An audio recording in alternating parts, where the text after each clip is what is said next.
Hello there everybody, welcome to WhatCulture Wrestling News. On last night's NXT there was a new champion. Two former WWE superstars tease a huge announcement. Hello everybody, welcome to WhatCulture Wrestling News. On last night's NXT there was a new haircut. And what's my first story? Oh yes, MVP teases reuniting the Hurt Business. I'm Adam Wilborn. And I'm not. And this is the news. I go first? You'll go first. Last night's NXT, it was the... Colourful. I've come dressed as the new NXT. You have, very good. Splattered and speckled, and it was... I actually, before we start getting into this, I just want to quickly say, just before I make fun of it repeatedly over the video, I like the new look NXT. Yes. Can I just get it out of the way? I like the new look NXT. However, it's fair to say it was a little bit... all over the place, wasn't it? Yeah. So last night we had several things announced. Obviously, the main event was the Fatal 4-Way for the unclaimed, the vacant NXT Championship that was going to see LA Knight, Pete Dunne, Kyle O'Reilly, and Tommaso Ciampa seeing who would be crowned the new champion. And it was out with the old NXT and bin with the old NXT as Tommaso Ciampa became a two-time NXT champion. I've got to say, when I looked this up, I was doing my research this morning. Tommaso Ciampa, only a two-time NXT champion now. Yeah. He only had one. I thought that was incredibly wrong. Unless I've done my research inaccurately. Apparently that was only his second time with it. But everyone's in the comments, "That's 3, you idiot. He was two-time going into this." But yeah, anyway, I thought he would have had about 5 or 6 runs with the thing now. But he won in quite a strange match because Kyle O'Reilly was announced, wasn't in it. He was taken out by Pete Dunne and Ridge Peaky Blinders Holland. And he was replaced by... none other than Von Wagner. Matt Bloom's son, Von Wagner, who I haven't really heard of, but was just put in the main event. But you know how WWE like to do these things. They put a surprise entrant in the main event and they win. I really thought they were going to do that. I really thought they were going to do that, but they did not. He lost. He got himself over pretty good. It was a nice introduction for the lad. But no, Tommaso Ciampa is your new NXT champion. So, brand new look, brand new logos, brand new feel, brand new everything. But the only person... Oh, not again! What have you done? I don't know. Have I found the controls? Look, you just spin through. Okay. Say how it makes you feel. Okay, yes. I'm, like you say, mixed emotions, but I think it's going to take a little bit of getting used to this new NXT. But yeah, I like being able to actually see stuff and not feeling so bloody dingy and dark and what have you. And... yeah, Tommaso Ciampa, not what we called. We thought Vince McMahon would take one look at LA Knight and put the title on him. In reality, what he did was job him out in the opening match to Braun Breaker. Yeah, this was a bit odd because my expectations are low. However, the wedding being the main event, I love that. The first NXT of this new 2.0 era, the main event being a wedding, a good wedding. A wedding that went to mostly went to plan. A thoroughly entertaining wedding featuring an axe and off-the-cuff comedy spots and nobody interfering with it. But the main event...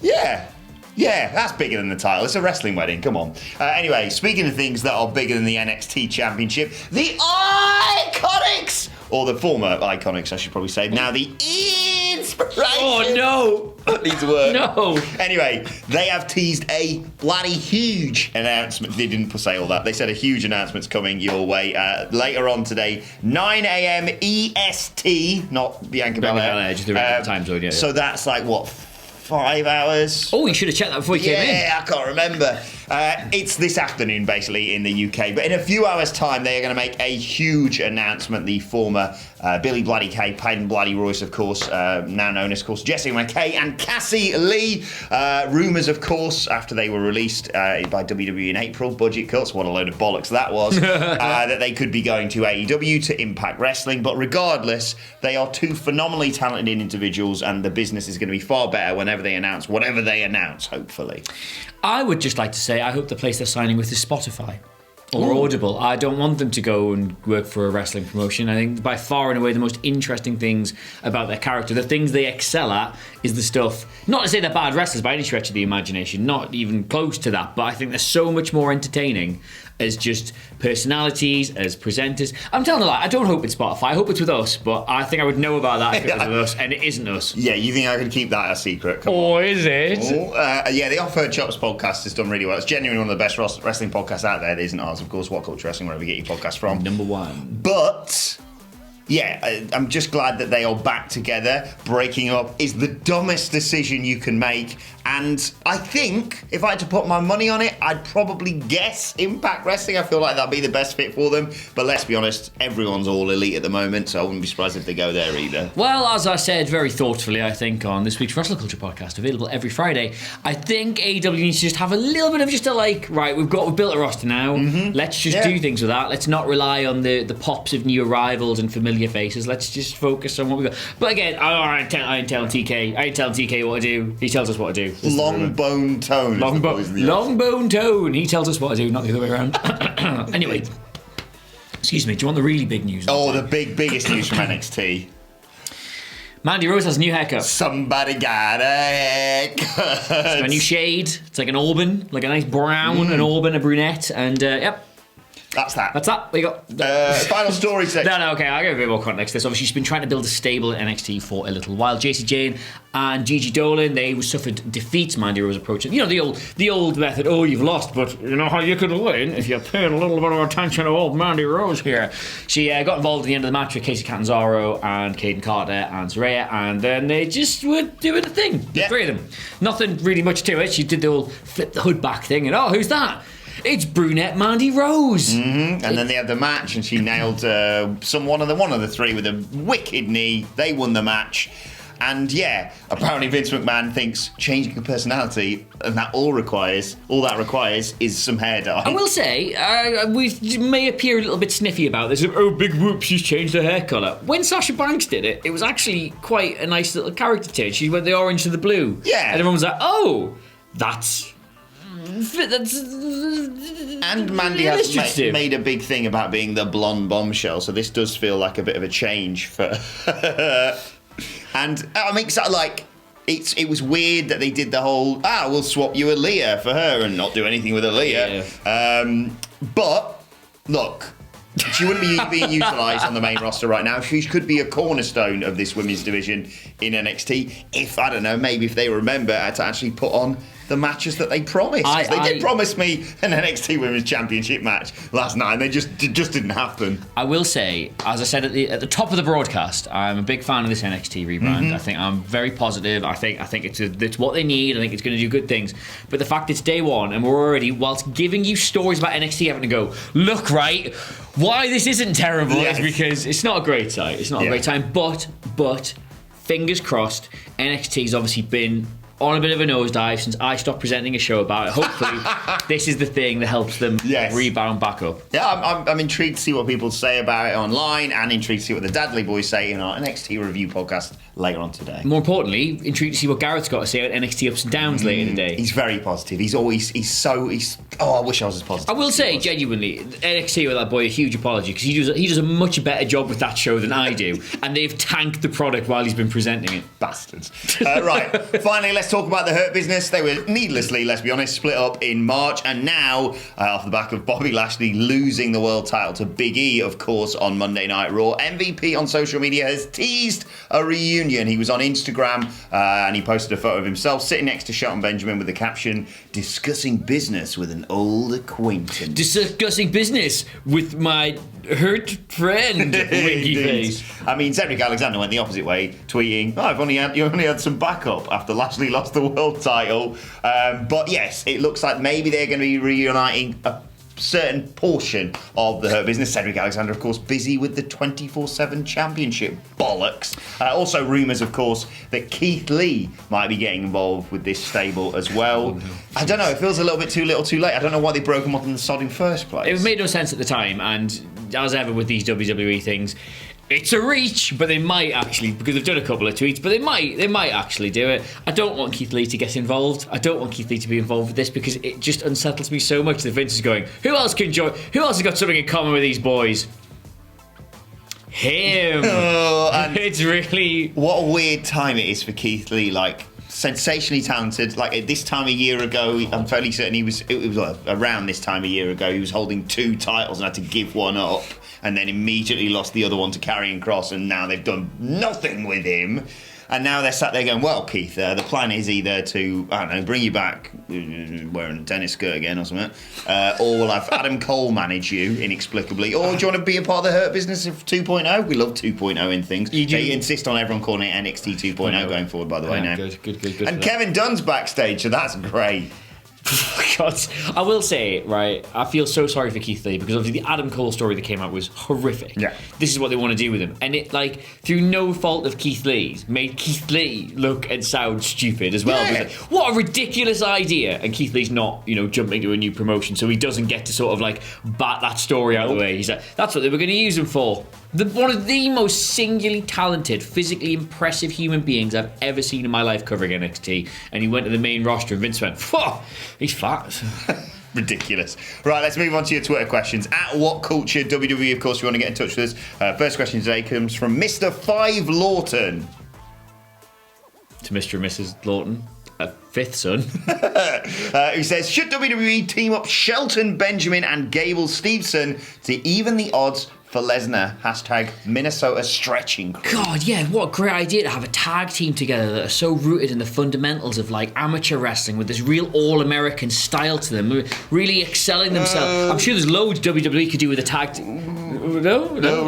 Well, then I guess it's a bad idea. I really like this idea, but I don't know. I like it, but I also don't know how it's going to work because it's going to be a lot of Saudi Arabia bollocks, this, let's be perfectly honest. And we could potentially at Survivor Series get Big E and Roman, or should I say the Bloodline versus the New Day. You could even put the tag titles on the New Day. I don't want to take them off RK Bro, but what a triple threat. Triple threat, that's not how it works. What a 6-man that could be. But yeah, absolutely. If Lesnar wants some backup, why not his best mate who he destroyed in the Rumble that time and the current Olympic gold medalist for some weight class in wrestling, the new signing Gable Steveson, who they are very hot on, and who Paul Heyman has had a hand in as well, of course. Excuse me? Sounds like quite the accusation as I say it out loud. Well, I'll move swiftly along to Shriot's question. Wow. That's the second Twitter question today, saying, I always thought Big E was the one to end Roman's reign. Yep.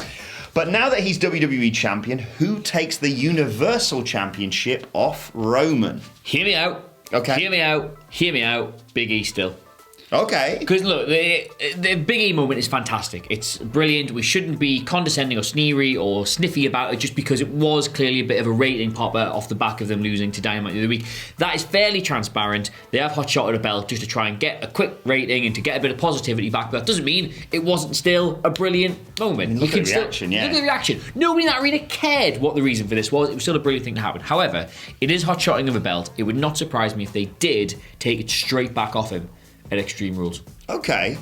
And then, of course, you've got you got there, because the guy had a bum knee, he jumped in with the Money in the Bank briefcase. It's not really the ascension you want for someone as popular as Big E. So you have him hot-shot it back, and then you've got the whole Roman angle of, you might think you championship caliber because you've been on that other show and, jumped somebody with a bum knee, but this is a whole different ballgame. It's not just another title win for Big E if he then goes and beats Roman. Mm-hmm. It's another level entirely from what he's already done. And over the years, maybe not so much over the past couple of years, but certainly over the last 10 years, let's say, they have had a bad track record of picking who should win the Royal Rumble match and get a really good reaction. Big E guarantees that reaction, whether he goes from number 1 or whether he comes out at number 30. And if he does that, if they can't get The Rock, for example, for WrestleMania, I think a main event of Big E versus Roman Reigns. Oh my word! Yes, but print it. If not, I'll just directly steal Michael Sidgwick's booking, which is Brock Lesnar beats him in about 30 seconds in Saudi Arabia in a month's time, which probably could happen as well. 30 seconds. They would as well, wouldn't they? They would do that. They actually would do that. Yeah. Look at this amazing title reign. Everyone's like really buzzing about Roman. Yeah, take it off him. Not Brock though, is he? So. Not Brock. Final question today comes from Frankly Salinas. Frankly, my dear, I couldn't give a Salinas. Nope, doesn't work. Carry on. What did you think? What do you think of Bronson Rechsteiner, who's got the new name, of course, Braun Breaker's debut? He beat LA Knight at the opening of the show, of course, and then confronted Tommaso Ciampa with a little "well done, champ, Mr. Luke Champ" sort of thing at the end of the show. What do you think? It's fine. It's good. Yeah? Good for him. I don't know why. Name's awful. I don't know why they've changed the name. I can't get my head around why he had such a cool name and they've tried to simplify it, I guess. Like, Eric Bugenhagen. An incredible name for a pro wrestler. Nah, I'm never going to remember all that. You're Rick Boogs now. Actually, that's my pick who should enter Roman Reigns. Oh, yes, actually Boogs. Rick Boogs! I love that guy. Very impressive, very impressive. Obviously, when you're coming from such a storied lineage, which, let's face it, has been milked into a legacy of pure parody by the people who hold it. That's not a negative, by the way. It's what I would have done if I looked like Scott Steiner. There's a lot to live up to. There's a lot to live up to, because you would imagine they're going to make some big thing about like the Steiner brothers and how technically gifted they were, and they'll probably steer away from the whole, look at these completely normal arms. I also like the idea of them going... Vince is backstage like, Braun, great debut, brother. I don't know why he's Hulk Hogan all of a sudden. Right, and Braun goes, thanks very much, boss. I really thought you'd, maybe, sort of do something to screw me over a little bit after what, Scott said about your daughter. What's this? What's it? Nothing. Go if you haven't seen it. I was going to say, not even what Scott said about your daughter. What Scott said about your daughter on WhatCulture Wrestling. Even worse. Even worse. Anyway, let's move on to today's and finally, and I want to give a bit of nod to someone who doesn't get it enough, and that's Sami Zayn, who tweeted last night. Sorry. So Paul Heyman's had a hand up this new Olympic lad, and now Sami Zayn doesn't get it enough. Are you all right? No, I'm not. Is everything okay at home? As this new era of NXT begins, think of all the greats that passed through NXT to this point and how virtually none of them would have ever been there if not for me making NXT a thing. But does anyone say thank you, Sami, for revolutionising the business? Of course not. Poor me. Well, from all of us here at WhatCulture, we all want to say thank you, Sami, for revolutionising the business. Genuinely, you can put the entire success of that, that run of NXT until it went on television. You can literally trace that entire run of success back to Sami Zayn's spine hitting the corner of the ring after he won the title. Yeah. Because that was when it went from sort of like, this is a nice, it's nice to watch developmental a bit. It's nice to get a bit of an insight on what's coming next to. Wow, this is unmissable. I have to watch this now all the time. Yeah, that definitely made me think from thinking...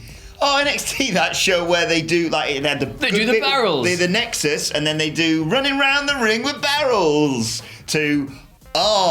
It's good again. He's doing a bit, but Sami Zayn did make NXT, in my opinion. So thank you from all of us here at WhatCulture. Thank you for joining us today for the news. I don't know why that sounds so sincere. Thank you very much. I'm simping for the audience. You are simping for the audience.